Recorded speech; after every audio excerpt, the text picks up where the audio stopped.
o pensamento voltou a falar e disse: a água em Samaria. Aí eu me lembrei da história da samaritana. Diga comigo: a água em Samaria. Jesus foi um dos maiores missionários, irmãos, que esta terra já pôde receber. Ele andou por muitas cidades, como Tiro, Sidom, Gadara, Cafarnaum. Ele andou por Jericó, por Samaria, por Betânia. E nosso texto aponta Jesus indo para Samaria. O que eu acho mais interessante é que Jesus, de vez em quando, ele tinha um pensamento rápido e levava os seus discípulos a acompanhar Jesus para missões, diria aos homens humanos, missões impossíveis. De repente Jesus começa a tratar a nação dos judeus, falando sobre pão, falando sobre comida, falando sobre os seus princípios, e de repente Jesus termina e diz para os discípulos: necessário é passar por Samaria. A missão de Jesus na terra foi cumprida completamente, seus objetivos atingidos com êxito, sua mensagem entregue a todos aqueles a qual ele pregou, seus ensinamentos pedagógicos foram ensinados de forma detalhada, de forma exaurida para todos aqueles, seus milagres incontestáveis, seu poder derramado de forma sobrenatural. O desejo de Jesus alcançar vidas era extraordinário. Ele pregou um dia para 5.000 pessoas, e de repente já é noite, já está ficando escuro, e ele desenvolve um pensamento da parte de Deus e diz: passamos ao outro lado da margem. Os discípulos olham para o outro, pensam em si e dizem: já está tarde, o Senhor pregou quase 4 horas de mensagem, Jesus, e o povo nem saiu do lugar, o povo também está cansado, o povo está precisando de descansar, nós também. Jesus deixa agora o estado de conformidade e diz: passamos ao outro lado da margem. Ele vai para Gadara, expulsa demônio. Ele vai para Siloé, para Tangue, ele cura pessoas. Jesus não para no seu ministério, ele tem uma missão, e nesta missão ele não perde nenhum tempo de sua vida. É aquele missionário incansável, o homem sempre à frente do tempo, buscando resgatar a vida. E uma das coisas que Jesus mais gostava, irmãos, era de se encontrar com aqueles que eram fracos, com aqueles que estavam empobrecidos da alma, com aqueles que eram cansados, com aqueles que estavam sem tetos, com aqueles que estavam sem terra, com aqueles que não tinham camisa, com aqueles que passavam fome, com aqueles que tinham sede. Jesus gostava de estar no meio das pessoas que precisavam ouvir da parte dele uma mensagem. E um dia Jesus, ele toma no seu coração o desejo de ir na província dos samaritanos. Ir até Samaria não seria uma tarefa fácil. Samaria, uma província que nasceu de uma guerra, de uma divisão. A história diz que a província de Samaria está localizada a 56 quilômetros de Jerusalém. Esta província samaritana compreende primeiramente todo o território ocupado pelas 10 tribos revoltadas da época dos seus filhos de Salomão e Jeroboão, que se estendia agora num lugar de Betel até Dan, do mar Mediterrâneo perto da Síria. Não havia simplesmente pessoas que gostassem de passar por Samaria. Os samaritanos eram agressivos, os samaritanos eram arrogantes, os samaritanos eram um povo ruim, era um povo mal educado. Ninguém queria passar nas cercanias de Samaria, porque Samaria ficava escondido um bando de gente para roubavam e depois matavam as pessoas. Ninguém gostava de estar. Judeu não se dava com samaritano. Samaritano e judeus viviam em pé de guerra. Era um povo que vivia com faca na mão, era um povo que vivia com sangue nos dentes, era um povo que vivia com raiva diante do seu coração. Eles não se batiam. Nenhum judeu gostava dos samaritanos. Além da rivalidade, vingança, ódio, eles viviam numa guerra constantemente por causa de uma história e por causa de herança genética. Passar em Samaria era loucura, havia grandes perigos. Os samaritanos eram tidos como povo sanguinário e cruel. Nem um pouco gostava da cultura dos samaritanos. Mas Jesus disse: necessário é passar por Samaria. Pergunto uma coisa, e a gente pode pensar: não tinha outro canto para Jesus passar? Tinha outros lugares que Jesus podia passar, mas o alvo de Jesus era uma estratégia para chegar até Samaria. Samaria não conhecia Jesus, Samaria não conhecia o plano da salvação. Samaria estava isolado, estava longe, em um lugar alto, em um lugar totalmente distante da realidade. Mas Jesus disse que era necessário passar por Samaria. Sabe o que eu aprendo? Que quando Jesus resolve passar por Samaria, ele vai quebrar o ciclo, ele vai quebrar o tabu, ele vai derrubar o muro, ele vai quebrar o protocolo. E Jesus começa agora a pensar na estratégia para ganhar Samaria. Eu fico imaginando, pensando nesse contexto, que é a água de Jesus que vai parar no poço de uma cidade chamada Sicar, herança de Jacó, herança de José para aquele povo. E Jesus para ao meio-dia, no lugar e no horário mais quente da história, para ter uma conversa com uma mulher que vai ser o alvo para mudar a história de Samaria. Jesus precisa ganhar a cidade. Diga comigo: a água chegou em Samaria e provocou mudança. Eu fico pensando num pensamento: Jesus é o único que quebra protocolo, que quebra ciclo, que muda a vida, que entra na história sem danificar ela. Quando as pessoas quebram ciclo, quebram protocolo, entram na história, aterrorizam vidas, provocam mudança, sempre deixa defeito. Jesus não, ele entra na história, muda o ciclo, quebra o tabu, desmancha o muro, muda os paradigmas e não causa defeito na história. Porque ele é água. Ele é água. A água é o símbolo da purificação. A água é o símbolo de um elemento que vai suprir necessidade. A água é o símbolo de algo que vai lavar, que vai matar a nossa sede. A Bíblia Sagrada diz que só Jesus, ele quebra todas as coisas. A Bíblia diz que ele tocou aqueles que não poderiam ser tocados. Os leprosos entravam na cidade, e quando entrassem na cidade, deveriam bater no peito e gritar em voz alta: leproso, leproso, leproso e leproso. E as pessoas tinham que sair. Havia um lugar onde eles ficavam, o Vale dos Leprosos. Ninguém poderia entrar lá sem que houvesse um recado, sem que alguém aparecesse na porta. Jesus não, quando ele resolveu entrar na terra, ele tocou aqueles que ninguém jamais poderia tocar. Jesus foi ao cemitério como nazireu, e que não poderia tocar coisas mortas, ou mesmo entrar no cemitério. Ele um dia foi chamado e ele foi lá ressuscitar a Lázaro. Ele não quis saber, ele quebrou todo o protocolo. Jesus fez milagre no dia de sábado. Afinal, para o judeu que respeita a sabatina, Jesus não poderia fazer nenhum milagre. Ele foi questionado, ele disse: não interessa se hoje é sábado, se hoje é domingo, eu sou Senhor do sábado, do domingo, da terça, da quarta, e eu faço milagre quando for preciso. Ele quebra todo o protocolo. Por isso que a nação judaica se levanta contra ele. Ele é totalmente diferente de Jesus. Aleluia. Você já parou para pensar que quando Jesus resolve entrar na nossa vida, ele não pergunta que dia é, nem que hora é? Você já parou para pensar quando você estava preso, perdido, sei lá, em algum lugar, e você foi alcançado por Cristo Jesus? Você não sabe talvez nem um dia, nem a hora. Alguém pode até lembrar. Jesus não perguntou isso. Ele simplesmente foi lá, quebrou o tabu, quebrou o ciclo, derrubou o muro, quebrou os paradigmas, arrebentou com o protocolo e te encontrou. Aleluia. Ele é Senhor de todas as coisas. E como água, ele vai fazer mudança. Para Samaria, Jesus vai aparecer como água. Em Gadara, para expulsar demônios, Jesus aparece como o libertador.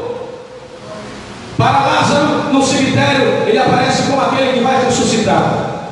Mas para Samaria, ele vai aparecer como água. Ele aparece em todas as instâncias da vida, como um personagem dentro de um próprio personagem, provocando a sua própria história para mudar a sua história.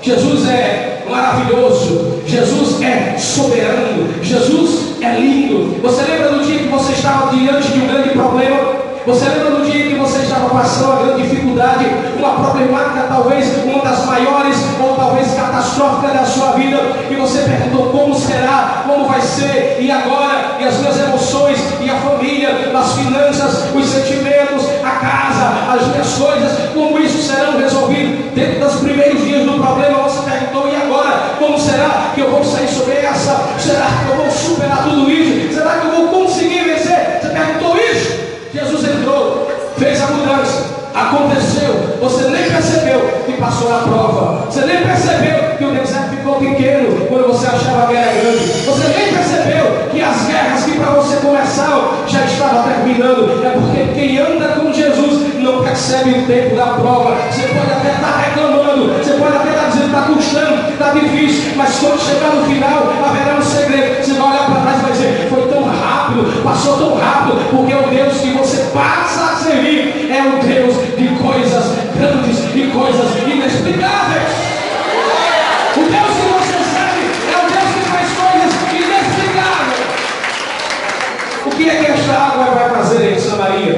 Diga comigo: a água foi pedir água. Interessante, a água foi pedir água. Eu fiquei rindo com Deus hoje à tarde. Fiquei olhando para o texto e disse: bora Deus, ninguém a mensagem, eu não sei não. Deus disse: a água foi pedir água. Como é? A água foi pedir água. O verso 7 diz: veio uma mulher de Samaria tirar água, disse-lhe Jesus: dá-me água.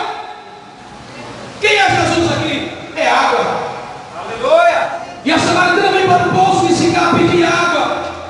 Eu aprendi, amados irmãos, que quando Jesus faz uma pergunta, é porque ele deseja despertar no homem o desejo de mudança. A samaritana ia àquele poço de Sicar 12 horas do dia. Ela ia no horário impróprio, que não tinha ninguém, que não tinha mulher, porque ela era uma prostituta. Aquele horário era o horário que ninguém estava, e ela não podia estar no meio de uma sociedade.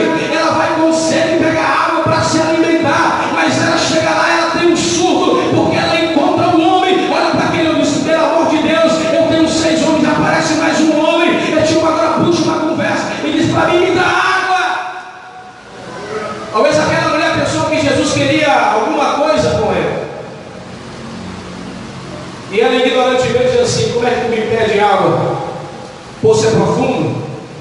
Segundo a história, a rachadura das cordas do poço abriam estrias nas beiras ao redor daquele poço. É muito fundo, as cordas são complicadas. Eu sou mulher, samaritana, tu és judeu e me pede água. Quando Jesus pergunta uma coisa para nós, é porque ele quer despertar em nós um desejo. Como Deus, ele não precisava de água, ele era água. Mas como homem, ele estava cansado. Em 2 maneiras diferentes, Jesus trata aquela mulher. Ele chama a atenção daquela mulher para algo que ele quer despertar nela. Qual é? O desejo de conhecer a água. O desejo de conhecer Ele. Eu aprendo uma coisa: que todos nós, quando temos o desejo de conhecer algo, a gente começa a pesquisar, começa a sonhar, escreve um script, começa a fazer observação, fazer pergunta, liga o telefone, manda um e-mail, faz uma coisa e faz outra. Gera em nós o desejo. Lembra quando você começou a namorar com esta pessoa que é o teu marido, a tua esposa? Lembra que era quase todo dia você pensava o desejo de estar perto, o desejo de beijar, o desejo de conhecer, o desejo de saber. Eu quero saber como se comporta na casa da mãe, eu quero saber como se comporta com o pai, eu quero saber como é a vida, eu quero saber quando acorda, eu quero saber como é que come. É o desejo de estar perto de alguém. Era isso que Jesus queria despertar naquela mulher, porque o único desejo que aquela mulher tinha era o desejo de estar perto de um homem, ou de roubar um homem de uma família, ou de destruir um casamento. A única ferramenta que aquela mulher tinha era o seu corpo para arrasar com vidas. A única forma de viver era ganhar dinheiro com o seu próprio corpo. Ela tinha um desejo e gerava desejo nos outros. Jesus queria acabar com o desejo que os outros sentiam por ela e faria os olhos dela voltassem para ele e ter um desejo. Isto é, esta mulher tinha uma sede na alma, a sede de um dia ter algo que preenchesse o seu vazio. E Jesus diz: dá-me uma água. A mulher não entende a conversa. Jesus quer despertar nesta mulher uma coisa. Jesus confronta aquela mulher e fazer um pedido. Para a samaritana, Jesus poderia ser mais um homem, o horário poderia ser impróprio, a conversa estranha, a cultura perigosa, a vida daquela mulher estava toda embaraçada. Mas eu lembro de uma coisa que a Bíblia diz, que o Filho de Deus veio para desfazer as obras do diabo, já que o corpo desta mulher agora é possuído por um espírito de magia, que leva uma mulher a ser uma prostituta e usar o seu corpo. Jesus agora tem que entrar no mundo espiritual, Jesus tem que entrar no mundo das trevas e dizer para aqueles demônios, utilizando a figura da água, que a água é mais importante do que qualquer outra coisa na vida dela. Ela estava seca, ela estava moribunda, o coração dela estava rachado. Agora, somente a água poderia transformar a vida daquela mulher. Aleluia! Agora pense comigo, como é que tu, homem, sendo judeu, me pede água para beber? Jesus olhou para a mulher e disse assim: se tu soubesse quem é que fala com você. Se tu soubesse, mulher, quem é este que te pede água.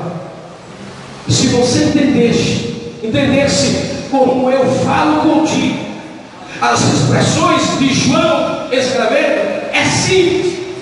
João não se deteve como Mateus para escrever ensinamentos para comprovar a nascença de Jesus, a hereditariedade de Jesus, a árvore genealógica de Jesus.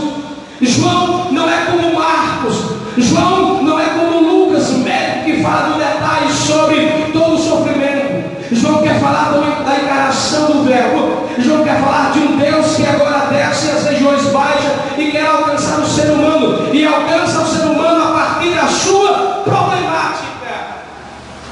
Mulher, se tu soubesses quem é que fala contigo, mulher. Mulher, se tu soubesses que eu estou falando e você não está entendendo, mas você precisa entender. Sabe o que eu aprendo? É que nós precisamos parar para ouvir o que Deus está falando. Quando Jesus se aproxima de um pecador, quando ele se aproxima de uma pecadora, Jesus ele vai de uma forma decisiva para falar ao seu coração e para falar ao seu ouvido e mudar todas as questões erradas de sua vida.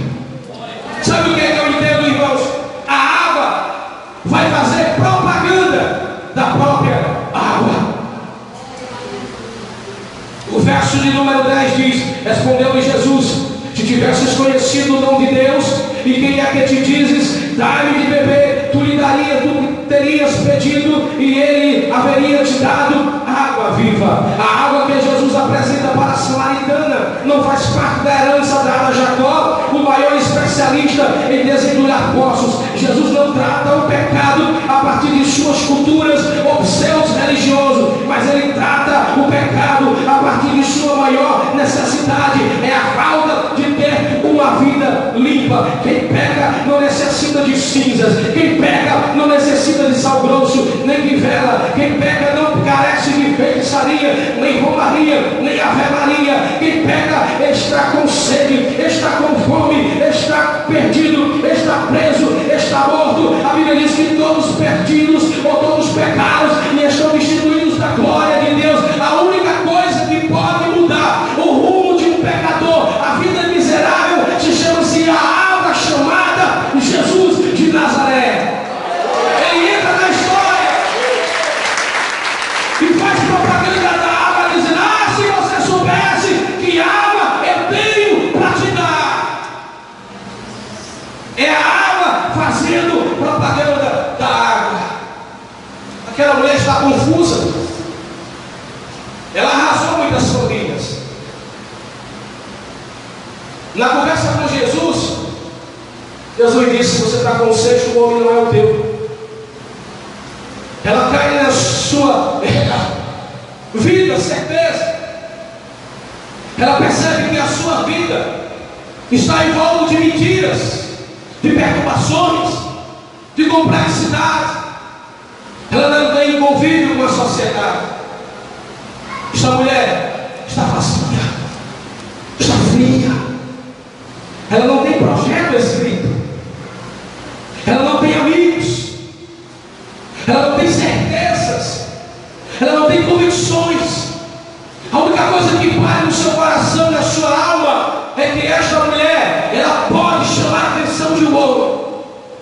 Em um mundo totalmente machista, desumano, desigual, maldito, onde uma mulher era espancada facilmente, se nascesse ela um pouco aleijada, esta talvez fosse morta a paulada, ou talvez o seu corpo fosse embrulhado em alguma coisa, amarrado a pedras e jogado nos rios para o jacaré comer. Não era bem vista. O que eu acho mais interessante no ministério de Jesus é que, como água, ele entra na sociedade feminina para provocar essa sociedade e dar valor a uma mulher. Só Jesus valoriza a mulher como ninguém pode valorizar. Diante da sociedade samaritana dos judeus, Jesus é quem pode fazer, Jesus é quem muda, Jesus é quem presta, Jesus é quem dá o serviço, Jesus é quem levanta a autoestima de alguém. Somente Jesus. Talvez você diga: pastor, por que nos domingos o senhor gosta de falar mais de Jesus e diz o nome Jesus? Jesus faz, Jesus tem, Jesus pode. É porque nós só estamos aqui por causa deste nome, nome de Jesus. Jesus, o Filho de Deus, Jesus Nazareno, Jesus estrela da manhã, Jesus a raiz de Davi, Jesus, Jesus e Jesus e Jesus. Aqui não é repetição de catecismo romano, aqui não é uma repetição contando bolinha, não é nada disso, é dizer Jesus, porque diante de Jesus para todas as coisas, diante de Jesus as coisas mudam, diante de Jesus as coisas são transformadas, porque somente no nome de Jesus é o nome que todas as coisas acontecem. Eu acho bom dizer Jesus, eu acho bom cantar Jesus, eu acho bom render o nome de Jesus. As pessoas se cansam facilmente quando se fala sobre isso. Essa repetição é cansativa, essa repetição nos causa, deixa eu te dizer, nós vamos ser arrebatados por causa de Jesus, iremos encontrar com Deus por causa de Jesus, somos batizados pelo Espírito Santo por causa do nome de Jesus, conhecemos a palavra por causa de Jesus, a nossa família é feliz por causa do nome de Jesus, os demônios vão embora por causa do nome de Jesus, todas as coisas acontecem por causa do nome de Jesus. A Bíblia diz, e Paulo diz, que o nome dele foi colocado acima de todo nome, e todo joelho se dobrará, e toda língua confessará que ele é Jesus, Jesus, Jesus, Jesus, Jesus, Jesus, Jesus, Jesus, Jesus, Jesus. Faz um pecado na tua vida, quando as coisas apertarem, apresenta o nome de Jesus, que as coisas começam a mudar. Disseram uma vez para mim, quando foi expulsar o demônio, fala que o sangue de Jesus tem poder. Eu disse: sangue de Jesus purifica pecado, não expulsa demônio. Agora apresente o nome de Jesus, que os demônios saem por terra. Jesus entra na cidade de Gadara, quando ele pisa na terra de Gadara, a terra treme, e os demônios chegam a dizer um para o outro: ele está chegando, ele está chegando, ele está chegando. O demônio maior entra em todos aqueles e se prostra diante dele e diz apenas uma palavra: Jesus, vieste nos atormentar, porque o nome dele tem poder, o nome dele tem poder, o nome dele tem poder, o nome dele tem poder, o nome dele tem poder.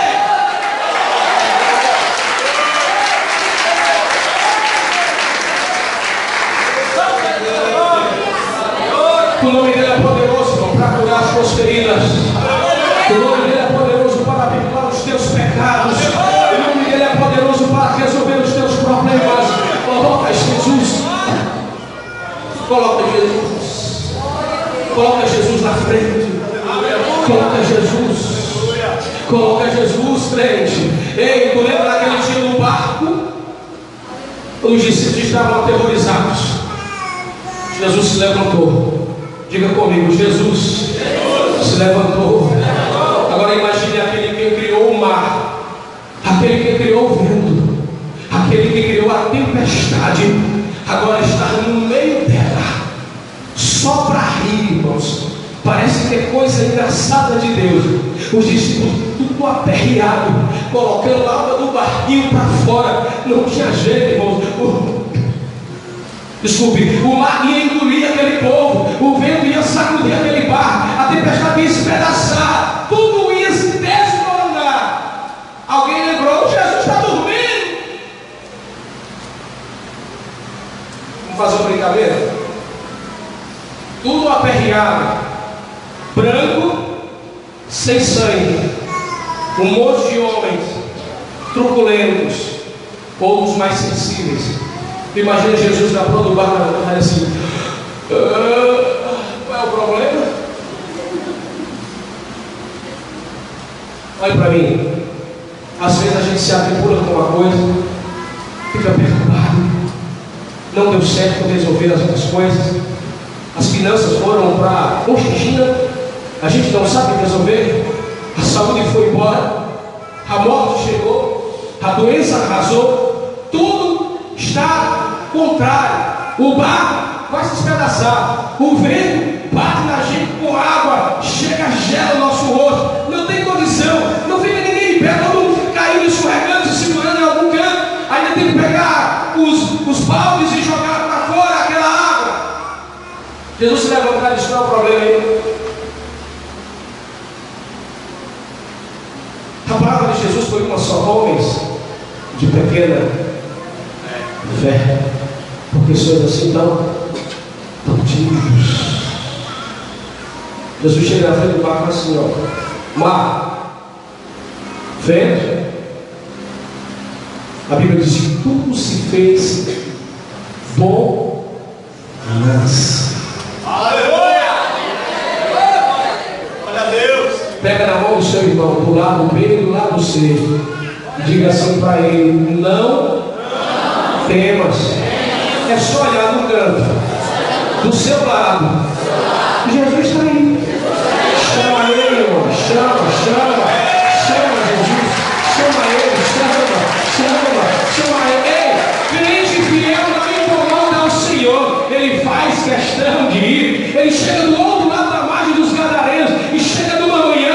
A história diz que a praia está cheia de pessoas para ouvir Jesus pregar. Jesus está cansado, começa a pregar. De repente entra Jairo, arrastado por umas pessoas e dizendo: mestre, socorre-me. Ele está cansado, mas ele faz questão de saltar da pedra e sair correndo com Jairo. Você não incomoda Jesus. Jesus ama quando você chama. Jesus adora quando você grita o nome dele. Lembra de sexta-feira da mensagem? Faz que nem um cego Bartimeu, começa a gritar, mas grita, vai dizer a alguém: está incomodando, não se preocupe. Jesus não se incomoda com o seu grito. Começa a dizer: Pai, tem misericórdia. Glória ao Senhor. Diga comigo: a água gerou fonte de água. O verso 14 diz assim: a água que eu lhe der, se fará nela uma fonte de água que jorra para a vida eterna. Disse a mulher: Senhor, dai-me dessa água para que eu jamais tenha sede, nem venha aqui mais tirar esta água. A maior servidão na vida de um homem, na vida de uma mulher, irmãos, é a falta da verdade exposta pela palavra. Jesus disse: errai não conhecer as Escrituras. A falta de não conhecer a palavra gera em nós a falta, gera em nós a escassez, gera em nós a seriedade, gera em nós medo, gera em nós frustração. Pessoas que não conhecem a palavra, que não têm fé, que não acreditam, que não têm uma vida íntima com Deus, que nunca bebeu da água que sacia a sede eterna do ser humano. É uma pessoa jogada ao relém.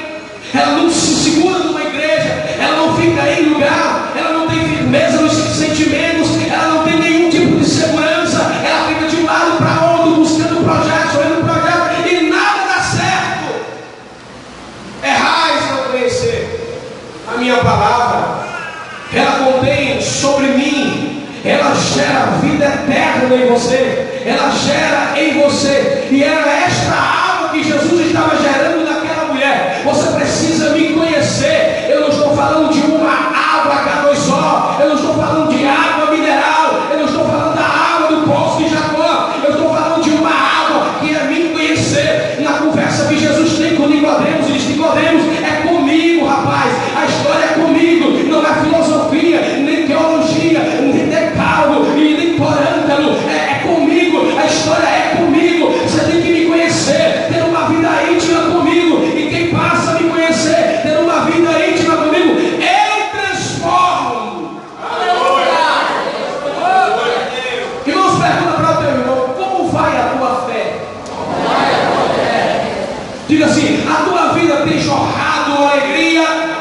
esperança, ou você ainda anda de moletas e bengalas? A única coisa que tem de sustentar é a água, Glória a Deus. chamada Jesus de Nazaré. Aleluia. Somente esta água é capaz. A história diz que a vida social da samaritana estava destruída. O convívio com a sua família era crítico.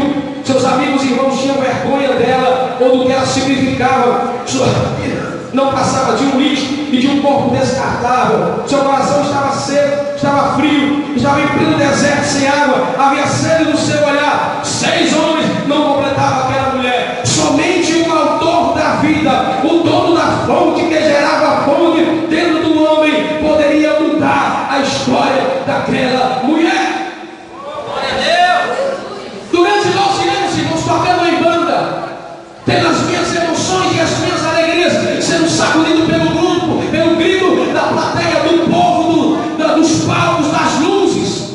Eu achava que aquilo ali me completava, me deixava bem. E eu dizia: eu nunca mais volto para uma igreja, eu nunca mais vou para lá. Eu estava buscando paliativos para a minha história e não compreendia que a água que eu bebia era uma água barrenta. Até que um dia, depois de 12 anos, Jesus me encontrou num poço e disse a mim: você está vazio, você está fraco, você está seco, está apático, estava sonhando, mas não conquistou. Agora eu quero te dar uma água totalmente diferente, que é experimentar uma vida comigo. E eu passei a dizer o qual já dizia antes, só ouvia falar. Agora os meus olhos veem, agora os meus olhos contemplam, agora eu já senti, agora eu já provei, agora eu já tive a minha experiência.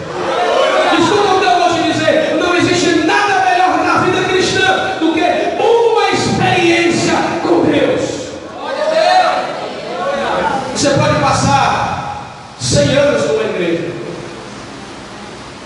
e ser apenas um religioso, conhecer a Bíblia, conhecer normas e regras, cantar, tocar, pregar, ensinar, discipular, aconselhar. Você pode ser maestro, maestrina em todas as áreas, mas se você não tiver uma experiência com Deus, a vida cristã perde o sentido. Se olhar para os ensinamentos de Jesus, todos eles, você tem que conviver a realidade de que é Cristo em você. Por isso que é chamado de cristianismo.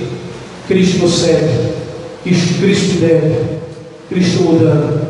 E uma das experiências mais fabulosas que eu passei na minha vida foi quando eu voltei e eu comecei a buscar a fonte de água. Eu comecei a entender a fonte da água.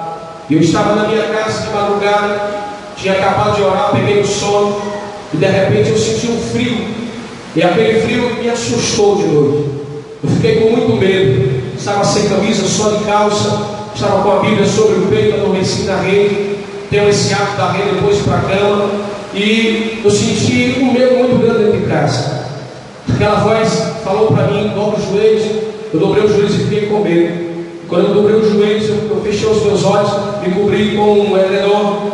Aí veio um medo terrível, apavorando dentro do quarto. Eu disse: vou morrer, a minha carne vai se esfarelar. Eu escutei um pisar dentro de casa, bem devagarinho, bem suave.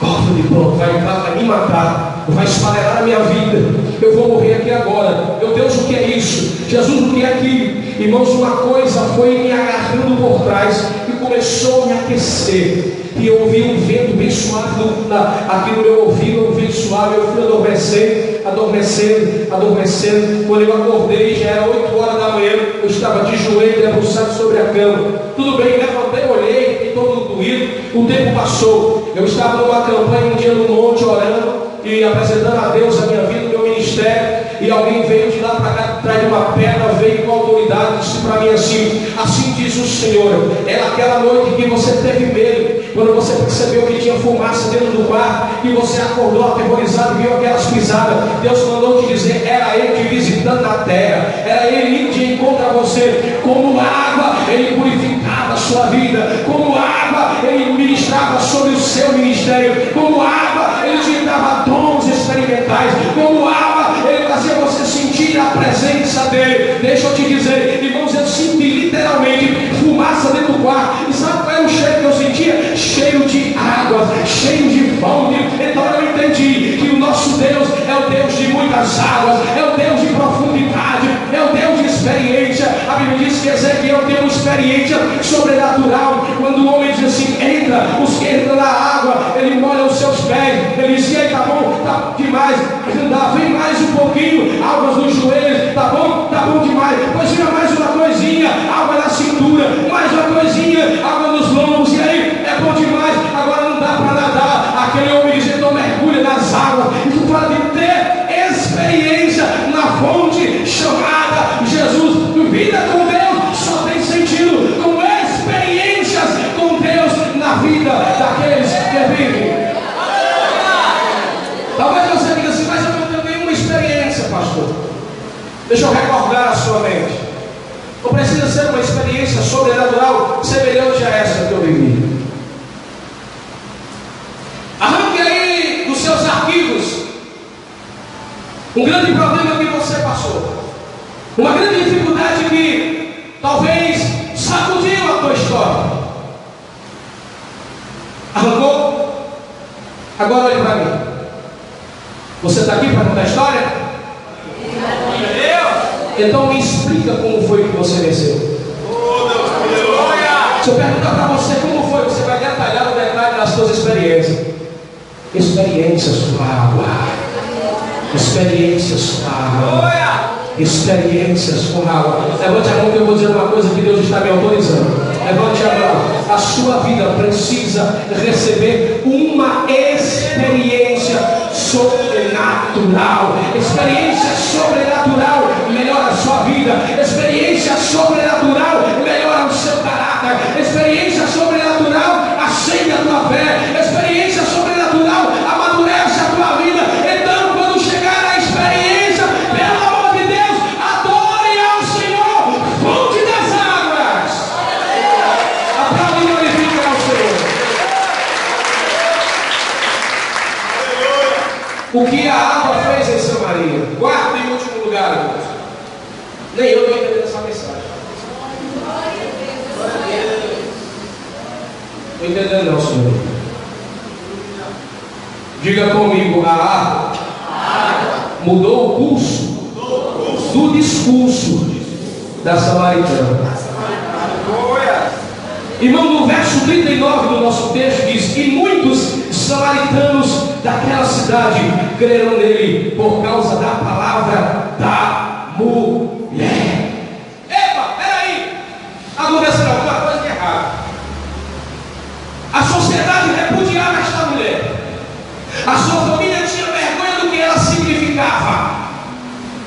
As mulheres detestavam aquela mulher.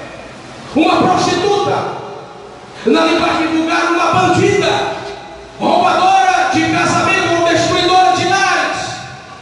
Agora, depois da água, missionária, com licença da palavra, pregadora do Evangelho de Cristo Jesus.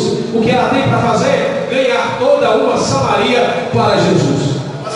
Olhe para cá, Jesus é estratégia, irmãos. Ele não vai entrar de qualquer forma e provocar uma luta. Ele vai pregar uma pessoa com mais defeito de caráter, com mais problema na história, e vai dizer: você é o meu alvo para ser a diferença na cidade de Samaria.